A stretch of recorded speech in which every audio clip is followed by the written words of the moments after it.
I can see you now. You're not making it. I can't do what you just did with that face you were making at me, but I can. Yeah, I can see you now. So, welcome back to another podcast. Welcome to Always Right. I am author Jamie Vendera, and this is author Carissa DeLay. All right.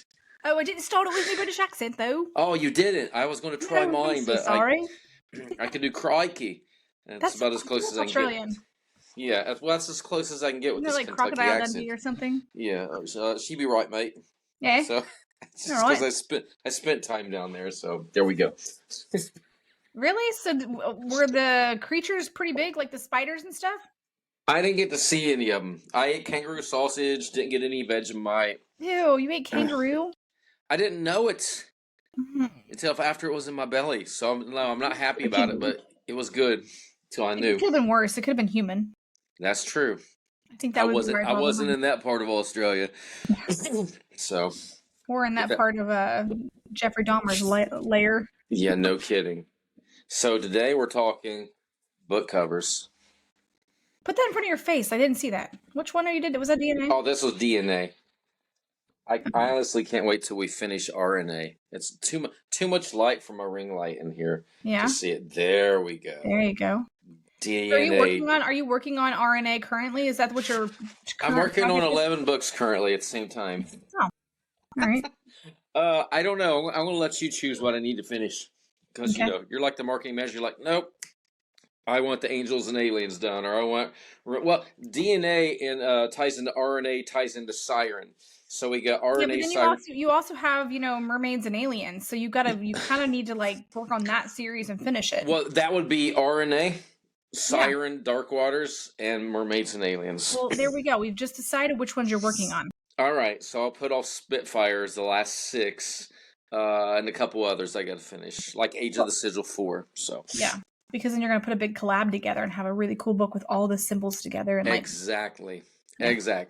Yes, we need to get that. We need more product. Which ties into book covers because book covers are essential to that is literally like your first impression. It is the first impression. Yes. I mean, I love going to Barnes & Noble and Books A Million and looking at the shelves and seeing which books pull me in. Do you ever do that? Yeah, you know what? I've told this story on here before. That's how I got into fantasy when I saw the Elfstones of Shannara. And there was all these other fantasy books there, but there was this elf holding his hand, and it was glowing blue, and there was a troll, and there was this person, that person, and it was just like it hooked me. And I've actually bought books because of book covers, and then the books really sucked. But the book cover was amazing. It was. It pulled me in, so that person made a sale. So the moral of the story is have a great book cover and a great book. Don't mix and match them. We want them both to be great. Yeah. But here's what we're going to talk about. Let's talk about, so there's different things we're going to talk about. We are going to talk about book cover sizes when you are creating these to keep in mind. You also, while you're writing, want to keep in mind of what your story is telling. Don't put a bunch of daisies if it has nothing to do with the story. But okay, let's talk about, this is my first, for those who are watching, you can see the front cover of my self-published version of Crystal Gate. This is my oldest daughter on my living room floor. And then my photographer created this, and then this in the back, which you can see what I used to look like. Look at that. That was me with eyebrows. Buried in the eyebrows.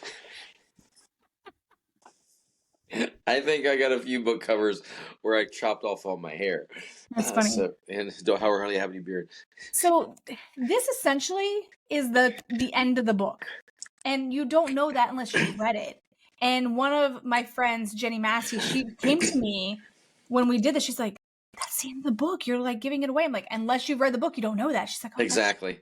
And so when we did a book signing, my very first book signing, she had suggested, I had painted a picture and it was kind of in the back of our tent. She's like, you need to put that out to bring people in. And I painted the reverse image of this. So this is a portal. So I painted from looking from the opposite the other side. Yeah, the opposite side of the book cover as if you were looking from the inside of the portal out. I painted that and put that out there, and I sold that painting for like $280. Yeah, that's awesome.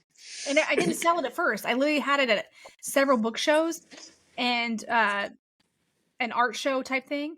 And a guy, he's like, I've seen this every time you've been here. Will you sell this? And I'm like, because you've asked so nicely, yes.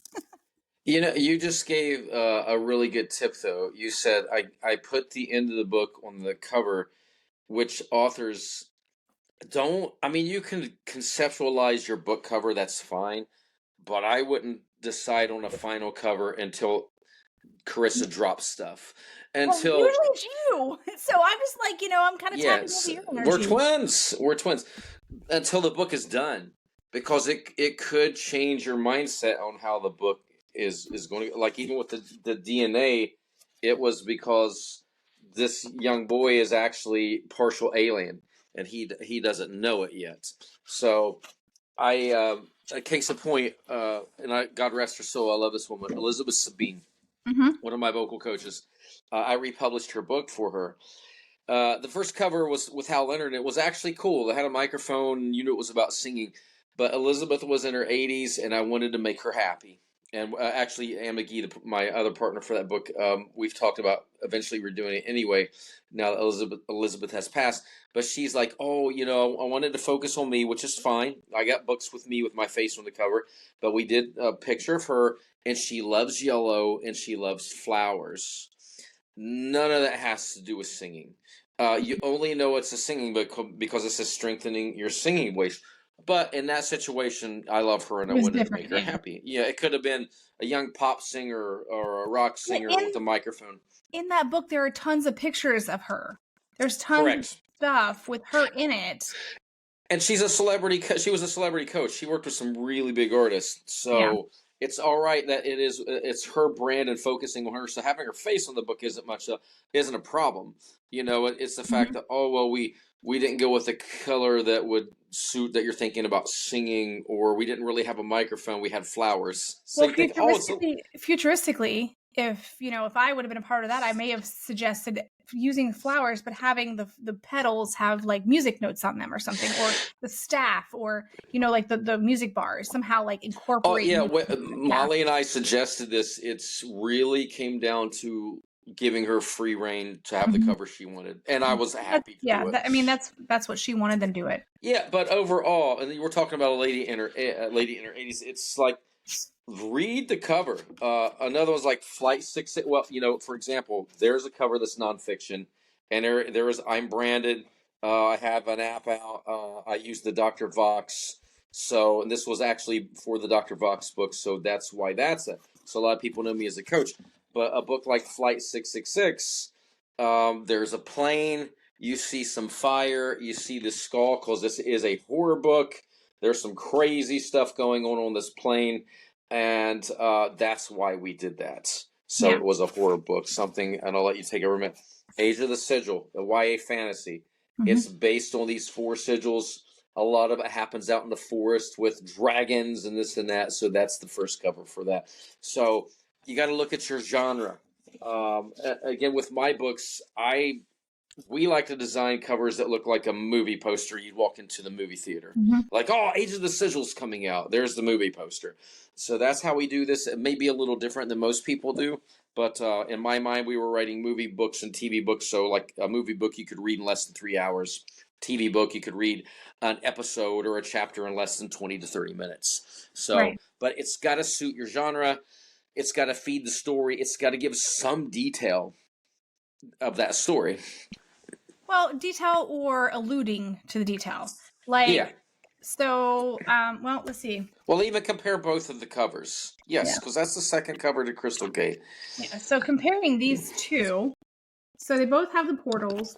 There's both someone lying there. And so one of the things that is different is this is Alexis as far as at an older stage, per se, at the base of the portal. Whereas this one, it's more childlike. And I remember my husband saying something about it's the more childlike. I'm like, but if you realize that this is something that's been haunting her whole entire life, and she just didn't know it. She didn't know these things were, like this crystal that had been passed down through the daughters of Eve was in her peripheral ancestry, essentially. So Yes, so I still love the first book cover, but the second one is more show, like it's kind of intriguing, and it actually matches the Four Rivers much better right, too. so the Four Rivers one, which I'm very particular when you're doing your book covers, with consistency. Yeah, Jamie and I, we talk about this a lot. So when you see these, these, they're in, put them in proper order. You know that these go together. The font is the same. The layout's essentially the same. For focal points, one's not more busy than the other one.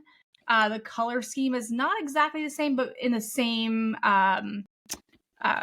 hues, essentially, like the same palette. Not the same exact, but the same palette. Yeah, and I totally agree. We've discussed this before, how even some of mine, I do keep the fonts the same, but there may be a cover. It's like, wow, that sticks out like a sore thumb. It's completely different.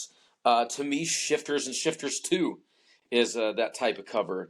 And but there's a consistency with Shifters to an extent. yes, Yeah.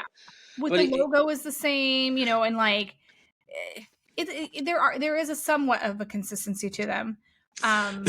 But like I was saying, like if you're writing a series, like those are a series. These are a separate series together. They're consistent. So you want that cohesive look to your covers that tell the story to an extent to bring in the reader without giving everything away. Because even knowing my front cover, you wouldn't know that's the ending until you've read the book. Like I have no idea what the portal has to do with someone laying on the ground. But it does make you wonder. I'm like, okay, what is this book about? I gotta know. Yeah. Why is that girl laying there? Why is there some kind of portal there in front of her? Well, and then so this one here, of course, this one you can see I have the compass. We have an isolated single tree. And the whole title is Before the World Was Lost, A Journey to Eden. So obviously Eden has a tree, and then we're going to discuss mapping systems and, like true north and magnetic north. I hope I'm not messing this up, but did we not go over this cover and you sent me several different trees? Was that No, I sent several different trees to one of the artists that you use. And I saw those trees. That's what it was. Yeah. I would just send you the cover proofs and stuff like that. But essentially, I went with Tim Cruisecamp because at the time he didn't have his camera, so I couldn't really. He was just he's not one to just use other people's art to manipulate. He likes to use his artwork and then manipulate his own artwork. So I understand that was kind of out of his comfort zone, not wanting to do that. But essentially, he came through and created an awesome, which is really funny, is because he is a flat earther, and he's like, it's really bothering me that I have to put this round earth on here. And I was like, just do it. No, I wasn't like that at all. It's bothering me. I got to put an actual globe on there. Okay, no. Yeah. We won't go down that rabbit hole. Yeah. That's, again, another podcast. Not this topic. So I had, because it has to do with like the globe and everything in the world and positions of energy and things like that. So everything has a little hint to the story of what's inside. And that's like Canvas. You mentioned did you say not create your cover until you're at the end? Yep. But I also said you can conceptualize this, because if you're halfway through the book and there's something that's a main theme and you're like, yeah, like the Crisis artifact. I'm sure we started designing that cover before, but we knew there was this artifact that was broken in two. So, and I think I got it in here somewhere. Yeah. So even before the book was done, we knew there was an artifact that was found on these ruins and it had broken. And so we already set it up. So if you have an idea that is central, that's fine. But I feel like sometimes even that way, if you finish your book and read to the end, it might adjust some tails. Will it on canvas? No, because I absolutely love that cover. Yeah, it's direct. It's in your face. You see that face and those lips with the gold on it, and it ties into the story. So that's fine. But Yeah. just don't rush into a cover is what I Well, would and suggest. here's the thing. You also have to consider with your cover, what type of story are you writing? Mine are more suspenseful mysteries, so I have the darker. I like darker covers, even though my first one was pure white. The whole thing, I was going to do a whole white series. Like the series was going to go completely white. But like with Canvassed, the back of the cover is going to be a little more busy.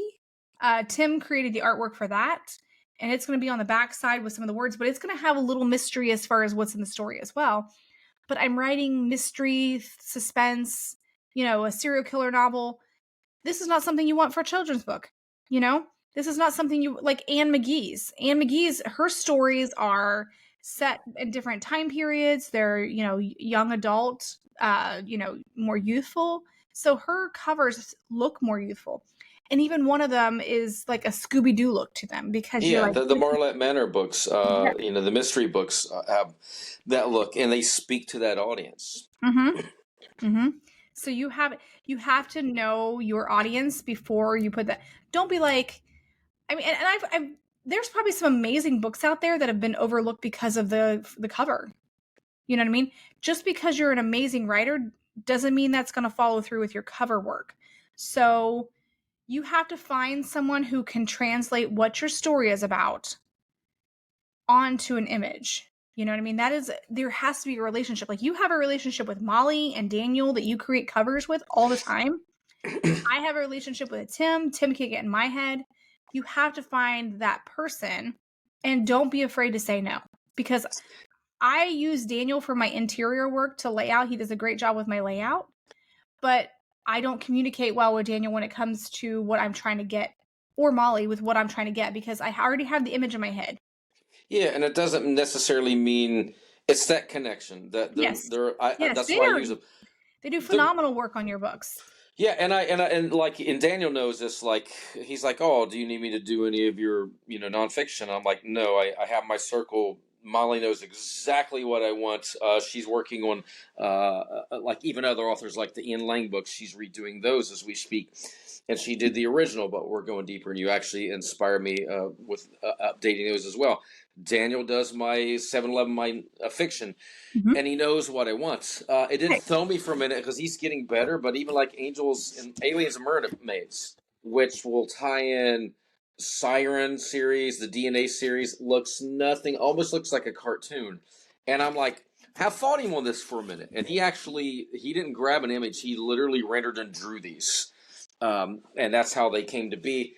And he's like, we're very cinematic, and you got to realize DNA RNA is one series. Covers do not look like Siren and Siren Dark Waters. There are pictures of human, actual physical pictures on there, but they're still two different series. So you're bringing them together to have one final movie where they meet. It'd be like a Superman meets, Thor in some mashup in a movie, and you're like, yeah, I know. But it's like they're two different superheroes from different sides, and all of a sudden That's you come kind of together. like Superman and Spider-Man when they did Spider-Man, like Yep. crossing over. Then when you had a few of those things crossing over on, you saw that on the comic cover, and you're like, this is going to be epic. Yes, yes. So honestly, the way it looks, I absolutely love it now, and I'm like, okay, it inspires me to write the book, and apparently that's one of the ones I'm writing next now, according to this podcast. Yes. So you've got to finish one of the series. You got to finish one of the series out. all right, so we need to have a podcast on that. That's what we should do. Is we should ask our readers, or oh my gosh, why do we listeners? I think of readers because we're authors. Ask our authors, but we can ask our readers on Vendera, which one they want you to finish. I like that idea. Yeah, I honestly like that. We'll do the Vendera, do a poll, which would you like to see author Jamie Vendera finish first? The RNA series or the DNA series and the Siren series, and then bring it into the Aliens and Mermaids, or would you like to see him finish the Shifters? Age of the Sigil. Shifters is done. It's tied in. Shifters is done, but it's which one are we? What's the other one that you have out there? I don't even remember. I got to finish Age of the Sigil. I have to finish Spitfire, which is 6 books. Spitfire, because you got 6 books for that one that you got to finish. We're going to leave Mafia OC off the list. I want to do that last. Okay. I got to get into the Mafia mindset to do it. But I don't have 11 books in my brain. I have several. I probably have 11 or so books on our list of one future, but right now I'm writing Canvassed.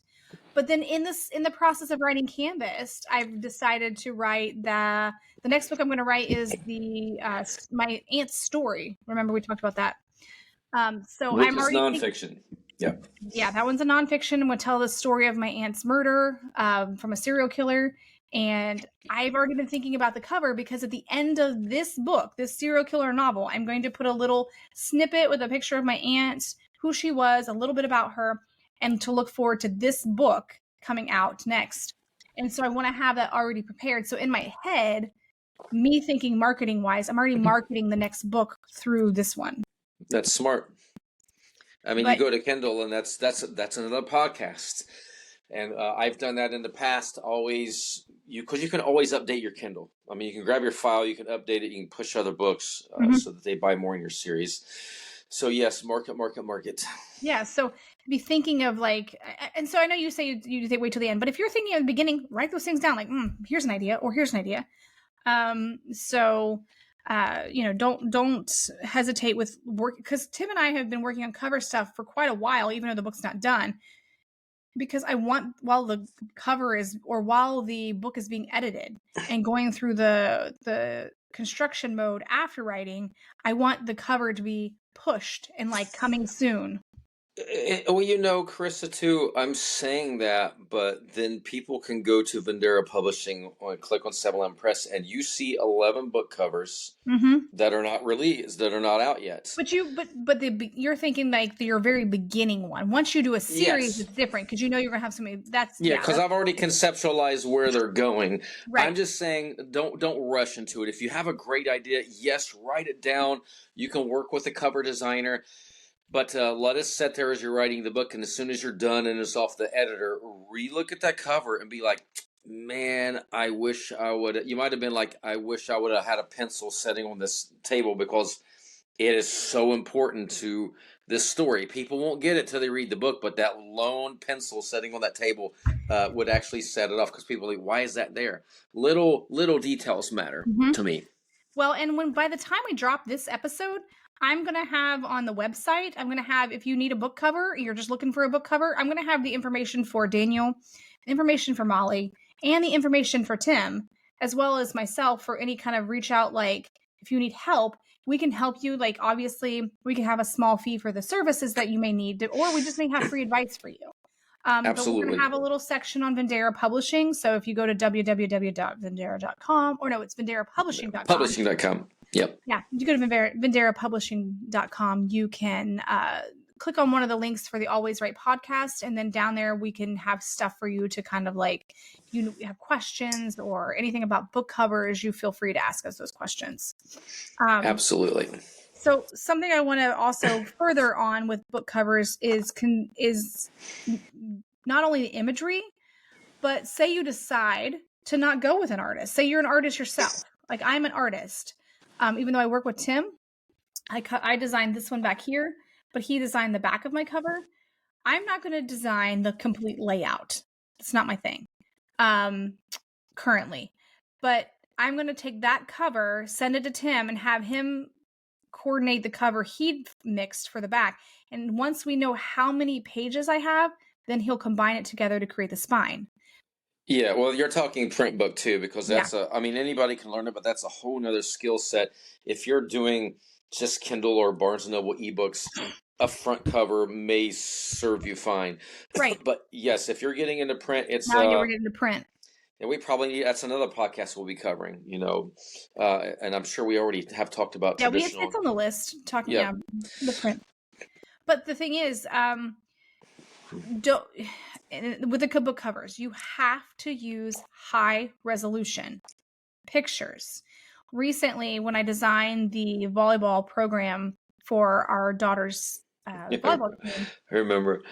Oh my gosh. And this is nothing against people, because not everybody is an artist, but the amount of people who sent me Word documents that were blurry, or images that were this small, that when I expanded, I'm like, ma'am, your face is blurry. I can't. Do you not have a high resolution picture? When I know they do, because I see the billboards. I know your billboards have high resolution pictures, so you Correct. have someone somewhere with a pic. Can I have that? People just send me stuff, and I'm like, you have to have that, or the print quality is not that great. And at a certain point, I was just like, okay, you get what you get. Yeah, and I've been there before. Like, hey, I need a 300 DPI picture, a high res, and they're like, oh, here you go. And it's like, so it's a little thumbnail. You blow it up, it's grainy. I'm like, this won't work. Well, that's all I got.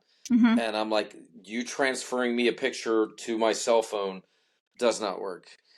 Go back and find the original source. So recently, that used to be a challenge, but up until recently, me transferring a picture from my phone to my laptop was blurry. It wasn't, and it wouldn't translate to a JPEG. Now it will. Now I can get a high resolution picture from my phone to print. I wonder if it's through cloud though. I am airdropping it from my phone.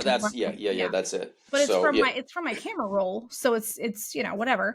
Well, I think sometimes when you text a picture, and again, I'm not the expert on this, or I know if I send something through Facebook or I send a video to one of my partners, they're like, hey, I really need you to put it directly in Dropbox because it's not the same resolution. Yeah, and we do that with the posters. So, me adding the posters to Dropbox, we have all the images of our covers in a Dropbox file that we share with Daniel. But you were able to use those to print, the stuff that we have for our covers so we can have them in a larger scale. But if you take something that is this size and stretch it to something bigger, or even like a bigger poster if you're going to do a book signing, it's going to be blurry and it's going to look unprofessional. So, selling yourself is more than just putting words on paper. You have to make sure that you're giving the best quality that you possibly can. Yeah, because you have a few seconds. If somebody's in a bookstore or even thumbing through books on vampires, for example, I'm going to pick a book if the cover grabs me. Mm-hmm. Even if it don't have 10,000 5-star ratings, it could be brand new. Never check ratings. Yeah, I never even look at ratings. I don't care.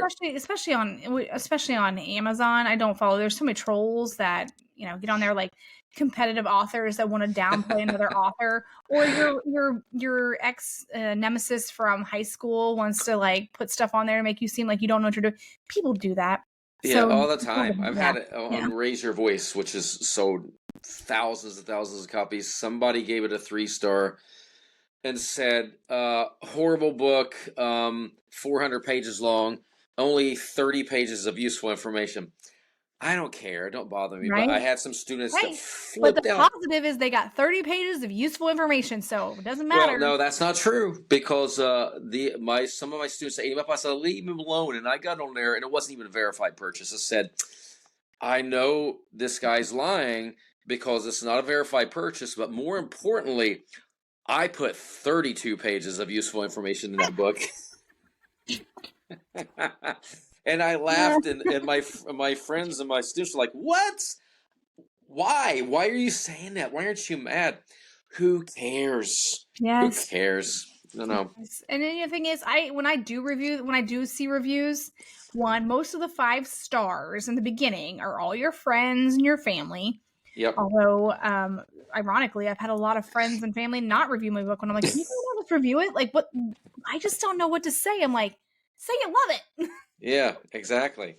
But the 4 stars and the 2 stars, I feel, and the 3 stars are kind of where you kind of like, you get a little honesty. The 1 stars, no, those people just be hating. Yeah, and the 5 stars, again, it's people who know you or who are a fan or family. So I'd rather get a 3-star with an excellent review and critique and say, man, I love this, but he was too wordy and he could have said it in 200 pages. Then I would accept it, because I know for a fact Raise Your Voice is way too wordy. It was my first book. I overdid it, and I didn't cut stuff like we've talked about in another podcast, and I should have. Yeah. But so we're just to refrain from getting too off course. Keep in mind your cover, that you have clarity in your words, you have clarity in your images, if you're putting something like mysterious on your cover, make sure there's going to be a little bit of a bleed. You have to keep in mind I'm sorry. I was going through book covers. Is it that loud? I don't know. That's translating through. Are you like... I don't even see one. I want to show you now. I'm embarrassed. All right. So anyway, Sorry. consistency. Same thing with fonts. That's probably why you like shifters. I don't have the other book cover here, but it has that I love weird this one. shifter. So we did that on the other book, and the other book is red, and I'm sure I've shown it, or I'll have it back here in another podcast behind me in Yeah, the future. I like that one, but see, that's another thing. Whenever we talk about promoting yourself on social media down the road, having that consistency is very key when you're trying to make and put your multiple books in your series together, or just your book in general. Is it too busy? And then have like an ad that's not so busy. Like you got to kind of figure that out. But yeah, book covers, back covers. Your back cover typically should have. Now the back cover of mine, I'm just going to try and not make as much noise as Jamie. The first one, the back cover, the first version has No eyebrows. no eyebrows, right? Well, I had eyebrows, but they were very tiny. Since then, I've been tattooed, so it's all good. Um, but it gives a little synopsis, a little paragraph synopsis of what is happening with the main character, as far as to draw you in. Whereas after I had that book published for a little over a year, and I was working on the second one, and I got picked up by Vendera, then I already had Amazon reviews. So my second one has reviews of people that had verified purchasers on Amazon. Which is smart. I mean, the back cover is it's if someone loves your front cover and they flip it over, they want to learn what the book's about. So if they read a review or they read a synopsis of your book, that's how you sell it. Yeah, of course that's a hardback, so you have it on the flap too. Yeah, so these are the hardbacks, so they have like the little flap inside type thing. So yeah. And that's another thing is printing hardcover versus paperback. So also keep in mind that's something with your book cover design is knowing the size of your book. We typically do 5x9s, right? Or 6x9s. It depends. I'll do a 5x8 for like a short fiction book, or a 6x9 for a hardback or a nonfiction. And we do 8.5x11 if it's like we got the Let's Party Here's How books by Robin Gillette, which that's for kids and doing parties for like Halloween. It's very colorful, so you do want a bigger size book if it's something like that. Right. And so you have to keep that in mind, that if you, in your head, I'm like, I'm going to have a 425 book or 25 page book because my Word document is 425 pages. That doesn't mean it's 425 pages when you put it in a book. No, because we're 8x10.5 page sheet of paper on Word is not the same as shrinking it down to this, editing, cutting things out, and then the size of like inside there. The font, it depends on how he does the interior design. So a lot of things can change. And honestly, you want a shorter book. I mean, if you write 420 pages in Word, but you don't take out any words, it's edited, it's still there, but you can change the book size or the font size and you can get it down to 330 pages. You're going to make more money because you're spending less in printing. Yeah, so. Yeah. I mean, to an extent, I argue that because I like big books. Oh, I have no problem if you have something to say. I mean, look, Raise Your Voice is 400 pages. Could I have made it? Yeah. Most of Jamie's books, for people who are unaware, are, a little smaller, like they're thinner, but he has TV and movie books, so they're ones that are supposed to be read quickly. Whereas I like my books a little thicker, with 2 C's, a lot of thick books. Yeah, and even when we decide to because we only keep them out in Kindle and ebook now, but when I like Crisis Trilogy, it's actually 3 books. We'll put those together and it'll be a 350 page book as one book, just in 3 parts. So that's fine for prints. So you just have to look at your medium. Where are you selling now? Are you doing Kindle and print? Just Kindle, print, and you figure out as you go along, which will cover all of this in podcast. So yeah. Oh, you know what that was? That was your time saying, hey, it's time to end this podcast. Are you tired of talking to me? Is that what you're trying to say? No. I'm getting my brain ready to teach for 9 or 10 hours. Yeah, you're going to teach for 9 to 10 hours, but you're also going to have to go be a plumber. Let's not even talk about it. So, some miracle maybe my sink will drain. but that's another podcast. No, I'm just teasing. I am not having a plumbing podcast. That would be very Okay. boring. Unless we publish a plumbing book. No. What? I mean, All right. you know what? That is actually an idea. You could be all the things I've had to do that have nothing to do with what I'm actually certified to do. Because it's every week. You're It like, is oh, every week. yes. I got to get a kitty fixed. Do a new kitty show. I got to bury a cat. Oh, I got to change the rubber roofing. I got to do this. I got to do this. Yes, that's just Yeah. life. So, In Ohio, apparently, because I don't do any of that stuff. I already told you, so I want to live in 3 tiny houses. Yes. Well, me and my wife will sleep in one. One is a library and workout room, and the other is where I teach voice and write books. So, in Yeah, Florida. Yeah, in Florida, yes. And by the time you get that done, I'll be gone living in Europe. Yeah, I was going to add that, but hey, at least you can come back and visit. I'll have a 4th tiny house for you to stay. For visitors, yes. Okay.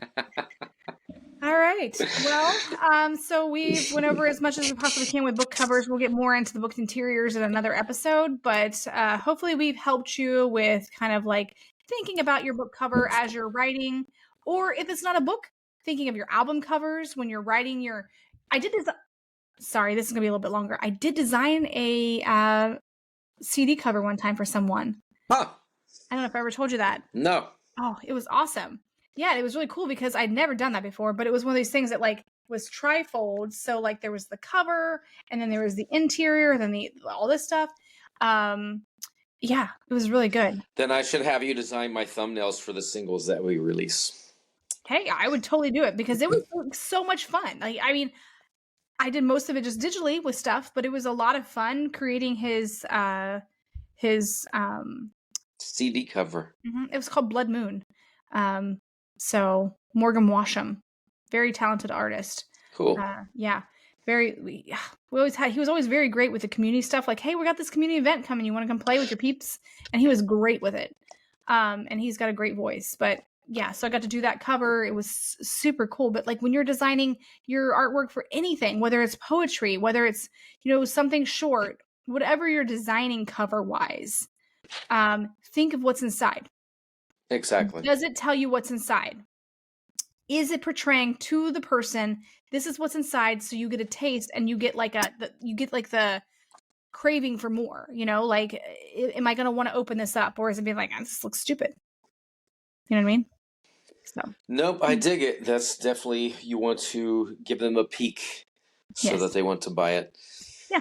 All right. All right. Well, again, if any of you need cover work help, come to the websites. We have great cover designers that can help you, and we'll make sure that you're taken care of. Yes, and you can always reach out to us on any of our socials.